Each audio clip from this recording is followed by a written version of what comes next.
In actuality, American history is far different from the way it has been presented in modern schools or portrayed on the big screen. Hollywood has a tendency to finance and promote blockbuster movies about historic events, which oftentimes, if not always, camouflages key points with a love story or some other distraction. One example of this is the movie Titanic, starring Leonardo DiCaprio, who put in a great job as an actor, but the film did not do the historic event justice, as it concealed the fact that many influential opponents to the Federal Reserve central banking system lost their lives with the sinking of that ship. I already covered this topic in a video, which I'll include a link to in the description, but it's worth mentioning again, as it was this notorious incident in 1912 which made the Federal Reserve Act of 1913 possible. One of the most influential and popular documents exposing the formation of the Federal Reserve is a book written in 1994 by G. Edward Griffith called The Creature From Jekyll Island, which recounts a secret meeting that took place in 1910 on Jekyll Island, a stretch of white sand beaches and beautiful landscape off the coast of Georgia.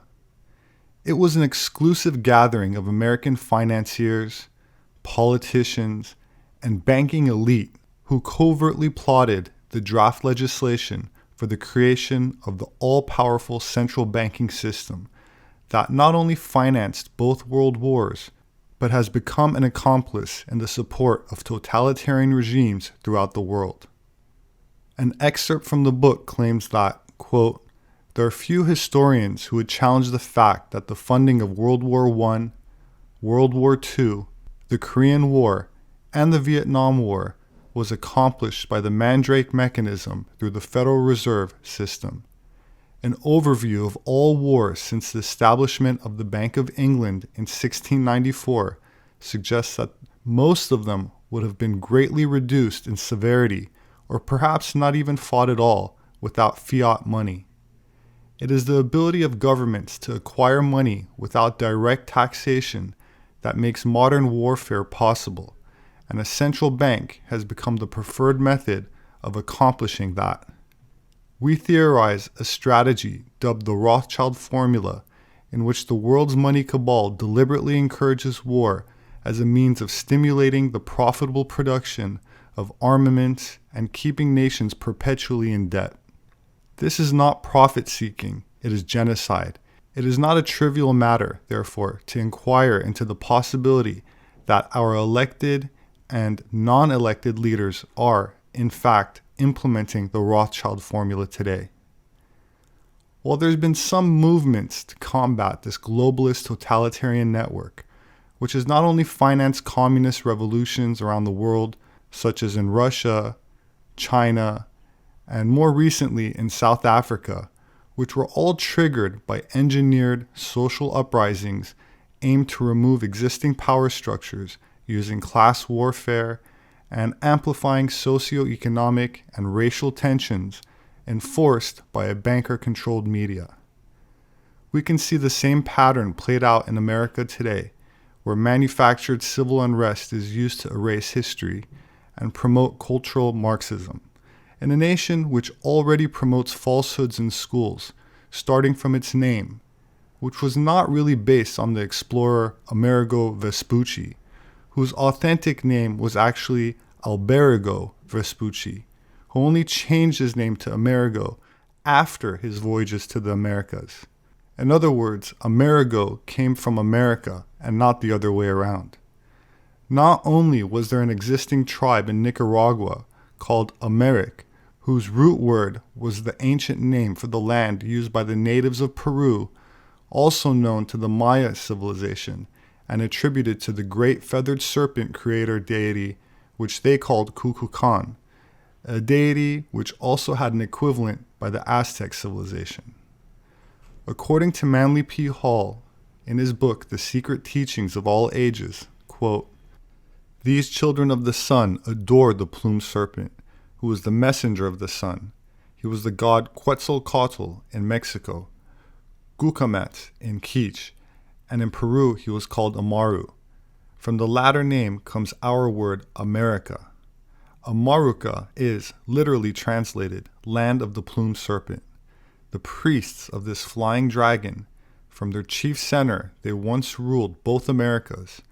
One of their strong centers was Guatemala, and of their order was the author of the book called Popol Vuh. Many Mesoamerican and Native Indian tribes also record in their oral traditions encounters and conflicts with giants, or at least very tall people in the past. I also covered this topic in several videos, showing documentation regarding many discoveries of giant skeletons, which have been published in newspapers, and then seemingly forgotten to history, except for mythology or mentions of giants in the Bible. In many biblical interpretations, the serpent is synonymous with Lucifer, the fallen angel thrown down by God, which literally translates to light bearer, a symbol which can be found in many parts of the ancient pre-Christian world. In his book, The Occult Connection to the Hidden Race, author Ken Hoodall proposes that, quote, then perhaps the land of the plumed serpent may also be known as the land of Lucifer, concluding that America means the land of Lucifer.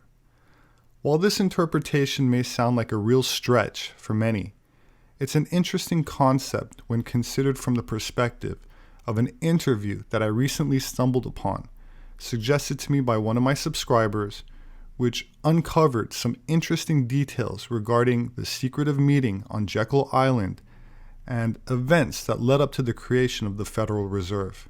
The gentleman being interviewed is Tim Bentz, and the host of the show is Rob Skiba, from a broadcast on Blog Talk Radio titled Canaanite Altars and the Federal Reserve. I'll leave a link to the full interview in the description, but now let's listen to a brief excerpt, and I'll leave it to the listener to draw their own conclusions.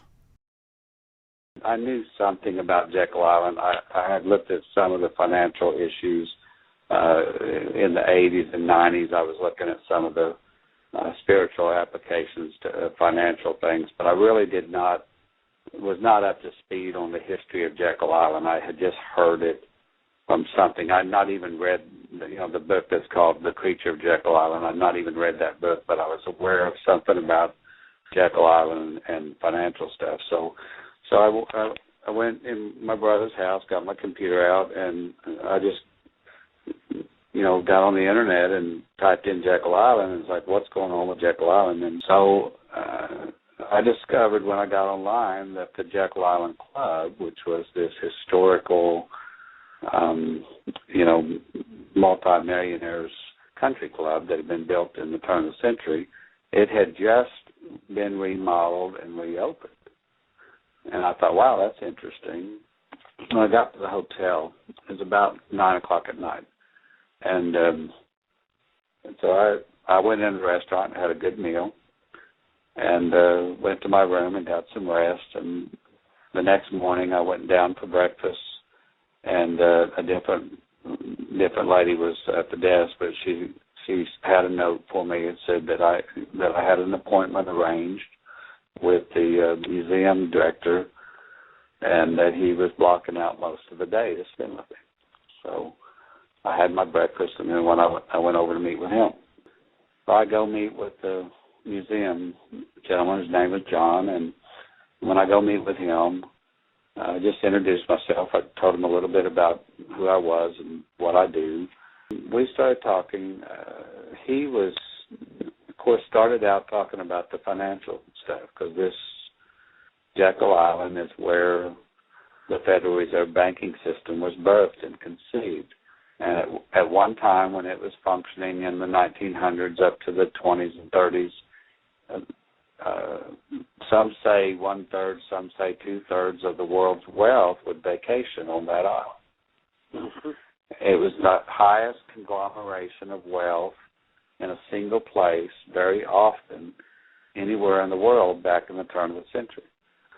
So it just seems like a little island that's not anything significant at all now, but it's amazing to see the financial side of the history of that spot.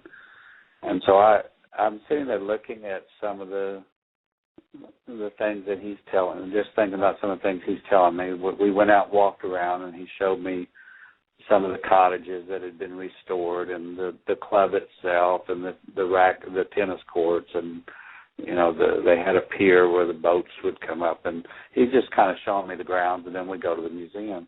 And he's talking a lot about the financial stuff and the guys that built it, and each cottage was, marked and named. Some of them had been restored, some of them didn't exist anymore, but they had like a sign that this is where this one was, and that one was built by J.P. Morgan, that one was Rockefeller's, and that one was they had each one of them named. Well, they're all kind of native names, and then they're all got some kind of a plaque on who the financial mogul was that had built them.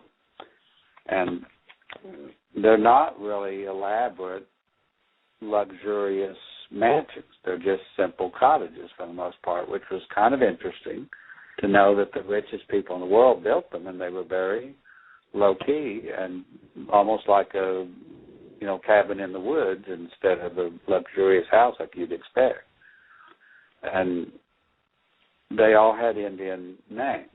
So I started asking him about the Indian history of the island, and he lit up. He just was like, that's what he really wanted to talk about, because he loved the Indian history.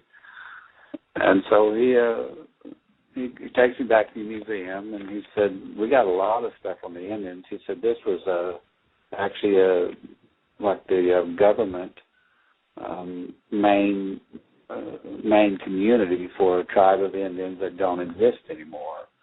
That tribe was called the Timucas. And I said, well, that's interesting. My name's Tim. And anyway, I didn't know anything about the Timucas. I'm from Oklahoma. I've learned a lot of Native history, and I have some Native bloodline, but I did not know anything about the Timucas. So I just asked him, please tell me everything that you can tell me about them. There's something about the natives that I feel like I need to know. So he said, well, the Jekyll Island Club was actually built on top of everything that the Indians had. So they just kind of wiped the village out and built the club on top of it. So wherever the chief's house was, there was a cottage now. Wherever the council house was, there was now the Jekyll Island Hotel. And he said everything that's built and visible today is actually sitting right on top of something that was significant in the Indian village when it existed. So he said the fact that this whole place had to go into ruins and then be rebuilt and become an archaeological state park, he said it actually helped us identify the native history because the club itself had almost erased that. And so I said, well, let's look at the museum. I want to see some of the Indian stuff. So we're looking at arrowheads and spear tips and, just artifacts that they had found and pottery shards and things and seashells that they had had. And he's showing me all their stuff in the museum.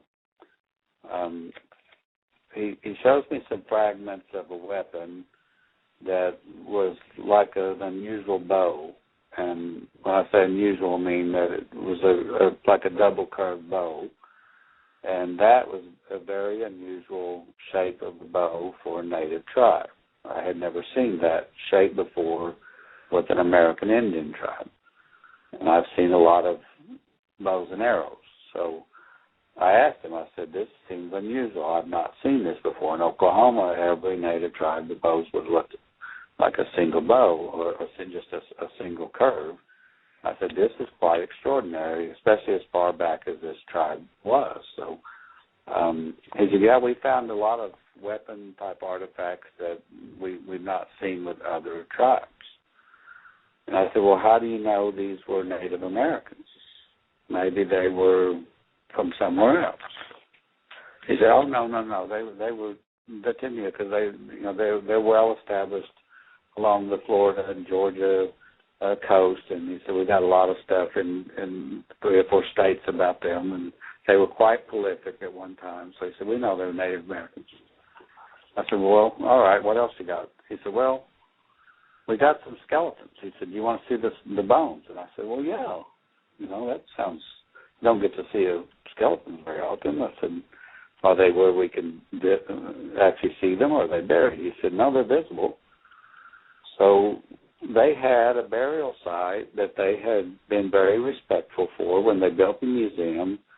When they found a burial site, they didn't move the bones. They left them where they were, and they just uncovered them to where they were visible, and then they built the museum on top of them. They did basically the same thing with the museum that the Jekyll Island guys had done with their houses. They put a piece of plexiglass over the burial site so you could see it, but they were still trying to respect where the bones were and not move them. And so I'm looking at 4 skeletons of the Timucua chiefs. And they knew they were chiefs just from different things that were buried with them. So all of a sudden I look and I realize, man, these guys are really tall. And I commented to the guy that, you know, how tall are these guys? They look unusually large. And he said, yeah, they're all about 8 or 8.5 foot tall. And I was like, well, that doesn't seem like a normal Native American, especially the tribes that I'm familiar with. He said all the Timucuas were unusually tall, even the women. And he said we found other skeletons and, you know, parts of bones out in the grounds, and he said we've got pretty good evidence that nearly all of them were extraordinarily tall. And I said, well, what is, you know, how do you explain that in relation to other tribes on the Atlantic coast who were not? He said, I don't know. It is an unusual anomaly. He said, oh, by the way, I've got a painting that you might want to see. It's actually the copy of the original. We've got it under lock and key. But he said, I got a painting that actually shows the Indians from a group of French colonists that came to the United States before it was the U.S. This was right after Columbus. He said it was the first colony of French folks that came over to try to establish a colony on the coast. And he said they landed in Jekyll Island, and they had some interaction with these Indians, and then they got so appalled by what they saw and witnessed that they fled at night and ended up in San Augustine, Florida, and established that city. So I said, were they the Huguenots who were the French group that established San Augustine? He said, yes. I said, well, I'd like to see that painting then. So he pulls that out. I'm looking at it, and it shows the Indians and all their regalia, and they're dancing around and having some kind of ceremony, and it's got the fire, and it's a typical, either they're having a party or they're having a war scene, and it has some things with the weapons. So I said, gosh, this has got some weapons in it that clearly validates the archaeology that they found. And then I see an altar. And I'm going, I don't know of a Native American tribe anywhere in the country. I know some that had log houses or high places or worshipped, you know, nature in some way or had totem poles or that kind of stuff. But this one has a stone altar, and it looks a whole lot like the one that I had dealt with in the Middle East.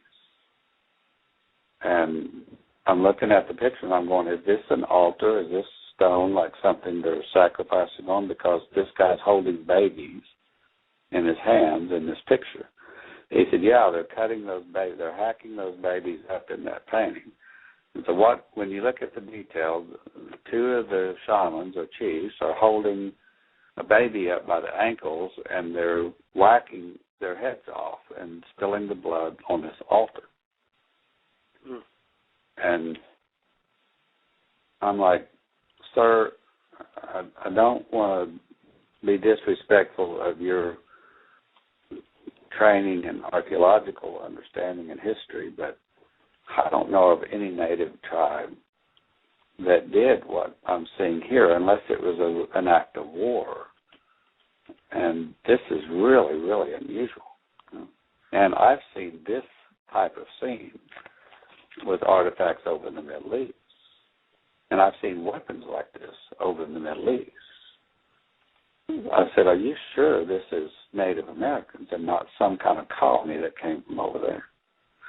And he was convinced they were Native. And I said, well, I'd like to show you some things on a few websites that identify artifacts in the Middle East countries, and especially Egypt and Israel and Syria and Jordan area, and some of those spots where there's some of these ancient groups. And I said, this type of altar, this type of religious ceremony, and some of these weapons, I've seen them before over there.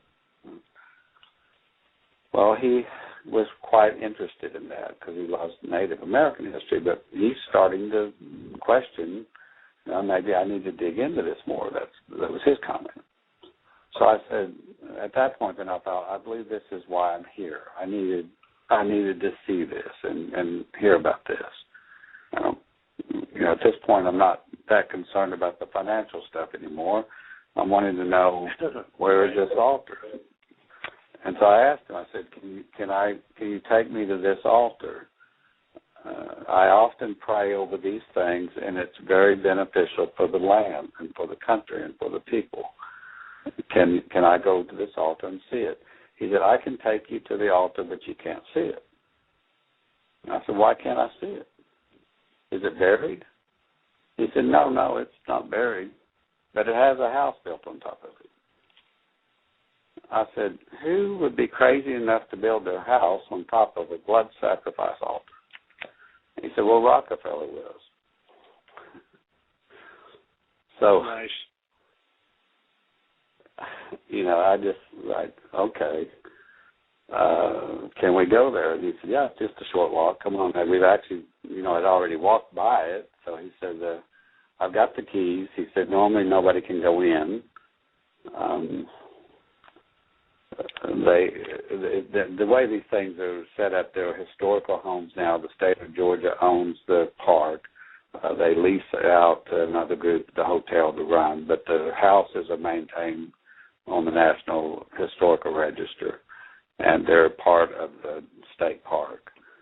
So you can't go in any of them without a guided tour or permission, but you can go look in the windows and walk on the porches and walk all around them. And they're set up inside just like they were when they were actually being used back in the 20s and earlier. So we go over there, and he's got the keys, though. So we go into the house, and he takes me into the parlor, and he says, "Well, I know you're a praying guy, so you probably would like to have a little time to pray." He said, "You're standing right on top of the altar right now. This is the room that is built on top of it." He said, "I'm just going to go over here and sit down for a few minutes and read the newspaper, and I'll let you pray and do whatever you need to do." Now, this parlor, that's where those guys, J.P. Morgan and all those guys, actually conceived of the Federal Reserve, right? Right over that altar. That's exactly right. It's the room that they were sitting in when they drew up the entire legislation and plan to pass it that became the Federal Reserve Act. Wow. So this was the conception of the Federal Reserve banking system on the parlor sitting on top of a blood sacrifice altar.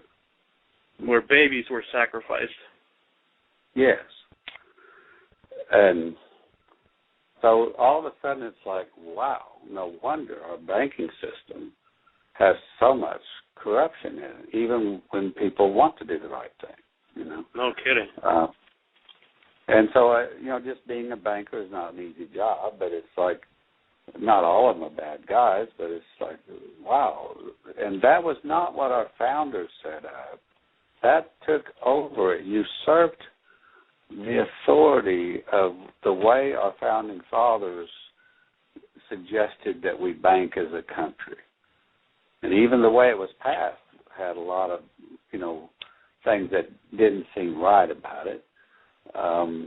But the idea that it was conceived like this, I'm going, this is not just a bunch of wealthy guys that got away for a vacation and came up with a profitable business plan. This has got something diabolical, something occultic about it, something evil that's wrapped up with it. Yeah. And so even if it had been a good idea and something beneficial for the country, which many would argue that it was, this demonic power must have gotten into it, because they didn't just create a bank, they created a banking system that every one of us have become subject to. So think about this. We've got a piece of money that wouldn't be of any value whatsoever if we didn't attribute value to it. Our dollars are only worth something because they're measured against something else. And the problem worldwide is every nation today, every nation is operating with fiat currency, and we're the ones that taught them how to do it. The change that the Federal Reserve did was not just to change the facial picture on the money. What they did is they took the right that our Constitution gave to the Treasury Department to print the money and set the value thereof. And they said, let us print it for you, and then we'll loan it back to you. Right. Now think about the stupidity of that. If you just think wisely, I'm already making something with my own hands, and then somebody else comes to me and says, let me make that for you, and then I'll loan it back to you. At interest. Why would I do that? It's mine to start with. I don't need you to print it for me and then charge me interest to have it. But that's what we did. We set that up on a national scale, and where was the voice of the righteous when that happened? Why was there not a public outcry? It forces us to have debt, or we have no economy. Yeah. You cannot buy anything in this country without a debt being created, because if you buy something, that's the reason they print a dollar. So you buy a house and you ask for a loan, they print the money so they can give you the loan. That creates debt whether you are borrowing or not. Every sale, every transaction, every exchange has to create a debt now to be done. So that is not necessary, but it is something we chose to allow. And unfortunately, due to technical difficulties, the show cut off right about this point in the broadcast. My name is Robert Sepehr. I'm an anthropologist. My published work is available on Amazon. My books make a great gift. If you'd like to support my work, you can do that through patreon.com. There should be a link in the description section for those who are interested. I appreciate it very much. Thank you. Please hit the like button and subscribe for future updates. As always, I look forward to reading your thoughts, so kindly leave a comment below. Please have a wonderful weekend, and I hope to see you again soon.